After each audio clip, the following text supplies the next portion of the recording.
Today, we're building this automatic DIY fence or deck board staining machine, all on Modern Builds. So let's get started. I'm gonna be building the frame for this staining jig out of 3/4 inch radiata pine plywood.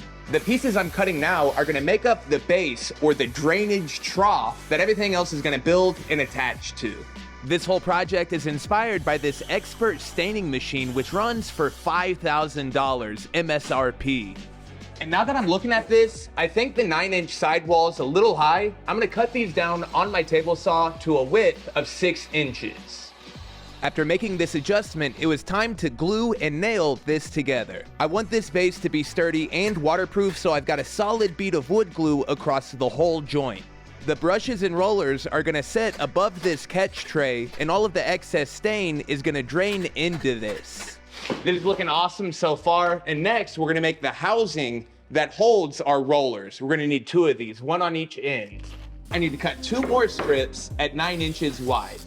And from those strips, I cut 4 pieces at just under 16 inches. That way I could get 3 pieces out of that 48-inch long strip. These pieces are the vertical supports for our roller housing, and the tops are 11 inches long. And if I did the math right, a roller or 2 rollers should be able to fit right in between here. And now all I needed to do was glue and nail this together the same way that I did the base. And this should fit right inside. Perfect. The board will start down here, and this is where it'll hit the wet rollers, and I'll make 1 more of these, and that's where everything will get smoothed out on the end. Perfect fit. I just want to get this sticker off real quick. Ooh, in one piece. I inset each of our roller housings 6 inches from the edge of our base, and then screwed it down with 1.25-inch wood screws. This feels sturdy. Now, let's attach our rollers. I have a couple medium duty paint rollers, and I don't want the whole handle. I just want this spinning part that the roller attaches onto. You'll see here on this end, the metal's just crimped a little bit so it can't slide past, but I'm curious what's on this end. Like, is it a permanent fastener, or can I slide this off somehow? I think I'm gonna try and drill it out. Whoa! That almost got me. I'm kidding. Still a little scary though. So inside you can see, it looks like they might have hit the end of this to where it mushroomed around the washer to lock it in. I'm gonna drill out the washer. This is where I should say, don't hold this and drill it at the same time. Use a vise or clamp it up. There we go. Let's see if I can get this washer. Boom. And now, it all slides free. Awesome. And now I'm hoping that this can go right into a threaded rod, and we can lock it in place with a couple of nuts on either end. And look at that. How cool. This is a 1/4-inch threaded rod, and I drilled these holes about 1 inch or so above the sidewall of our base. Ooh, perfect. So that fit, and now if all goes according to plan, I can put the roller onto the roller holder, and then I can put the threaded rod through it. Look at that.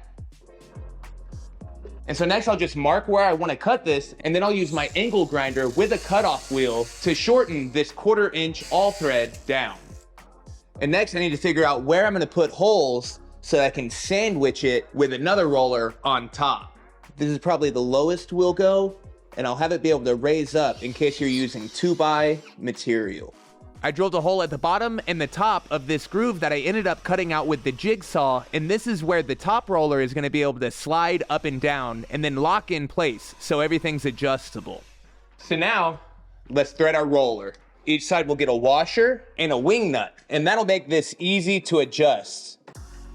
So now, this can move up and down, and it's easy just to tighten in place. Whoa! I think this might work. We've got more rollers to break down.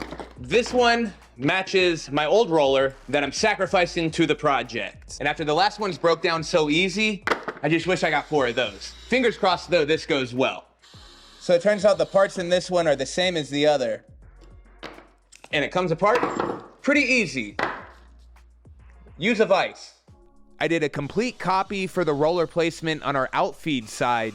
These holes are inset 3 inches from the edge. I didn't know if I was ever gonna do a double roller or something like that. That's why they're kind of forward in this housing. So far, we look amazing. And our next big step is to make the hopper that our stain or our finish is gonna set in so that it can drip down and waterfall onto our rollers. The sidewalls for this hopper are gonna be 9 inches tall, and the bottom of it is gonna be 9 inches by 11. It'll set directly on top of the first set of rollers. I glued and nailed this box without a lid together, and I should mention, I was using 1.5 inch nails anytime I was using this brad nailer with 3/4 inch material. And now this line of holes will drain directly on the center of the roller. I just need to grab my jigsaw and cut out a little space so it can drain through this top plate. Now these drain holes line up perfect with that opening. All of this excess stain eventually drips down into this catch tray. And now I'm gonna drill a hole here on the end, and that'll be the drain. And now we'll check the fit. I've got this plastic connector that should go right here on the bottom. Ooh, that's a snug fit.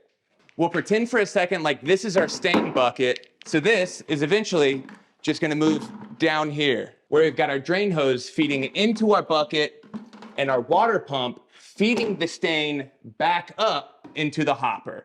I hope that basic rundown makes sense, but if it doesn't, just wait, you're gonna see everything in action. But first, after sanding everything with 150 grit sandpaper, I applied a couple coats of water-based polyurethane and then caulked all of the corners. I wanna make sure that this is waterproof, so I caulked every single corner. And while I was letting all that dry, I could do my final assembly run. On this first attempt, I'm using a 3/4 inch nap roller on the outfeed side. That's what you see me installing here, with a few washers on the left and the right so that there's a little less wiggle room in the housing. And on the infeed side, I'm using a high nap 1.25 inch roller. And next, I wanna make sure that these holes are lined up with the opening. Then I'll attach the hopper to the roller base using one of these latches on each side.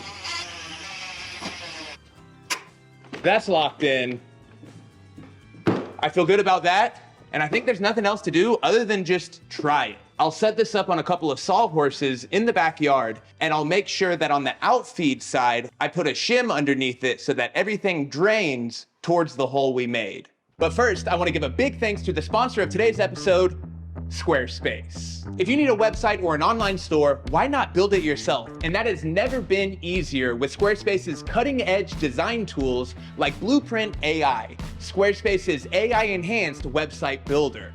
Just tell Squarespace a little bit about the website you want to create, and then it creates a custom template for you to edit from there. And with Squarespace's integrated SEO tools, you can get found faster. They do all the technical back-end work to make sure that you show up more often on search engines, leading to more clients. And with Squarespace Invoices, you can impress those clients with on-brand invoices. And you can seamlessly integrate your workflow from proposals to contracts to invoices and seamless online payment all in one place. And with Squarespace email campaigns, you've got all the tools you need to engage your clients, promote your services, and build your business built in. So to learn more, make sure and follow my link in the description. That's squarespace.com/modernbuilds. And then when it's time to make your new site live, don't forget to use my code ModernBuilds for 10% off your first site, store, or domain through Squarespace. As always, big thanks to Squarespace and you all for watching. Now let's get back to this build. For test number 1, I just hooked my drain hose into my bucket, but I'm not gonna worry about the water fountain pulling the stain back up into the hopper. Okay, let's pour. I've got no idea how fast our waterfall is gonna drip. I hope we made enough holes. We're gonna let it run for a minute and coat the rollers. We're gonna speed this up a little bit. I also figured that the outfeed rollers would work better if they started wet. Now it's time for our first try. I think these are loaded up. Whoa, that really floods on well. But first reaction is getting the sides really well. Even the end, but do they roll down here? Keep rolling, keep rolling. That looks really good down here, but the edge does have a little buildup. Now I wonder if I just raise it up a bit, will that make it easier for these to spin? Oh, that does great. Now I just need to add a brush, I think, for the side. This was easy to do by drilling a couple of pilot holes. If I was to do this again though, I would have made these brushes just a little bit closer together, maybe about 3/4 of an inch total. Now it's time for board number 2. Let's try it. We got good spinach. The brushes are hitting. The rollers are turning. Oh, this just might be it. And the big thing I want to show off is check out the sides. Aside from the fingerprint I put in it, it looks really even and there's way less excess. While I was working, I thought of using these rubber bands like springs on the rollers to make sure that there was always pressure being applied. That definitely gave us the squeeze out that we wanted, and the sides look perfect now. I was super hyped with how the paintbrushes on the edges improved the finish, and so I decided to get some 4-inch wide paintbrushes and install one on the top and the bottom of the outfeed side. This means now I'm gonna have a brush finish on both edges as well as the top and bottom face. Oh, and you also want that top and bottom brush hitting last after the edges. And FYI, I used a countersink bit to make the holes for my waterfall a little bit larger and hopefully increase the flow. I think research and development is complete. This is official test number 2. We've got the fountain. I'm looking for a lot more aggressive waterfall this time. Wow, look at that.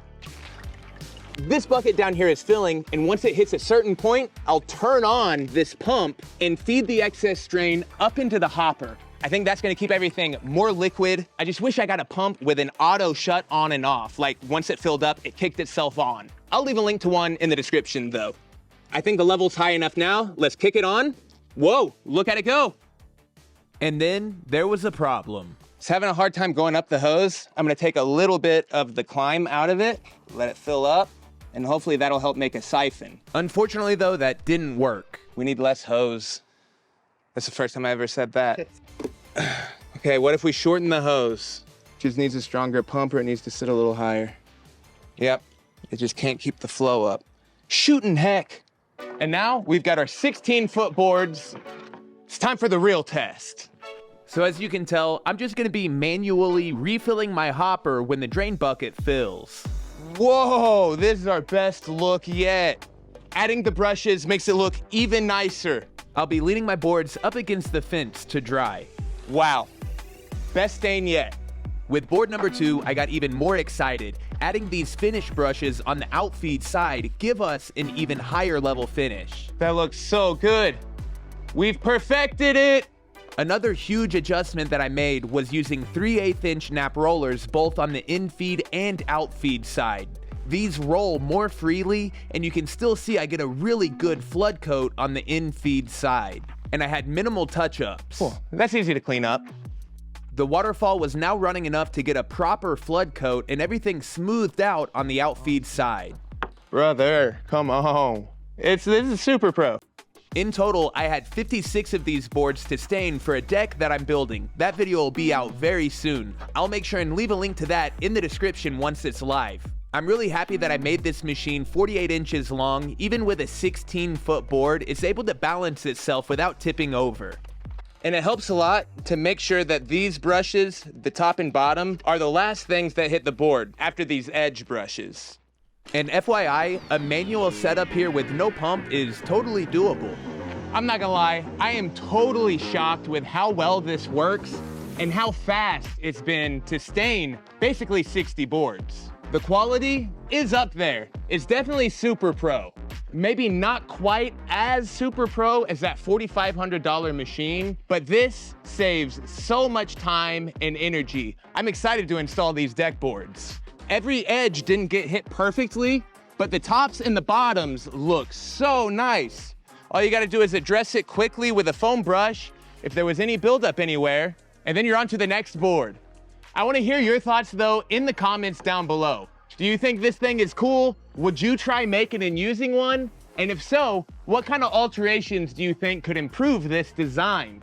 But I'm just so impressed with the amount of money we were able to save versus buying that real staining machine that we saw at the beginning of the episode. If you liked this video though, make sure and give it a like and subscribe down below. So for real, thanks again for watching everybody, and we'll see you next time on Modern Builds. Bye.